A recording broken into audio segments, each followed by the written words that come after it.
বিরতির পর স্বাগত।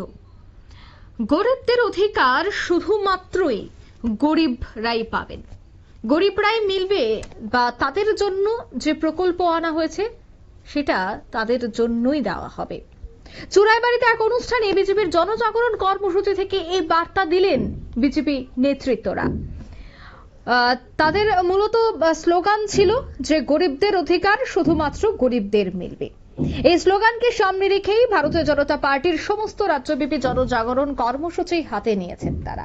তার অঙ্গ হিসাবে মঙ্গলবার দেখা গেল চুরাইবাড়ি কমিউনিটি হলে অনুষ্ঠিত হলো ওয়াকফ সংশোধনী জনজাগরণ অভিযান। কদমতলা মণ্ডলের উদ্যোগে অনুষ্ঠিত হয় এই কর্মসূচি।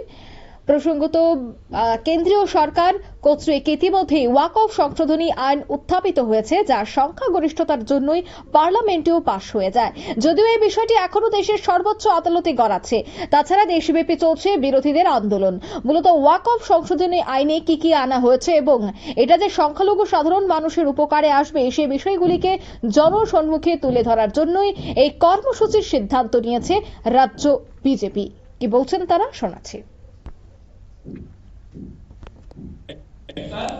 এখন ওদের প্রয়াস।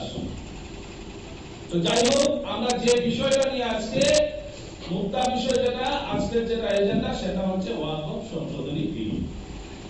তো আমি দেখেছি এই এলাকাতে বিভিন্ন জায়গায় প্রত্যেক দিন আমি আমার বিভিন্ন গ্রাম পঞ্চায়েতে ঘুরে বেড়াই, বিভিন্ন এলাকায় মন্ডলে ঘুরে বেড়াই।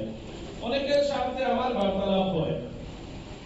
ওয়াকফ বিল সম্বন্ধে আমি যতটুকু তথ্য পেয়েছি, আমাদের স্থানীয়ভাবে যাদেরকে সিপিএম কংগ্রেস বিভ্রান্তি করার চেষ্টা করেছে, ওনাদের থেকে যখন আমি জানতে চাইলাম যে ওয়াকফ বিলের যে আপনারা বিরোধ করছে বা আপনারা দেখছেন কিছু মানুষ বিরোধ করছে, কারণটা এখন কি এমন হয়েছে, তো যেটা জানলাম যে বলুন ওয়াকফ বিল মানে আপনি কি বুঝেন, ওয়াকফ কি? আপনারা শুনলেন তাদের বক্তব্য। ধর্মনগর মহকুমা চুরাইবাড়ি কমিউনিটি হলেই এই অনুষ্ঠানের এই কর্মসূচির আয়োজন করা হয়। নিয়ে নিচে ছোট্ট একটি বিজ্ঞাপন, বিরতির সঙ্গে থাকুন।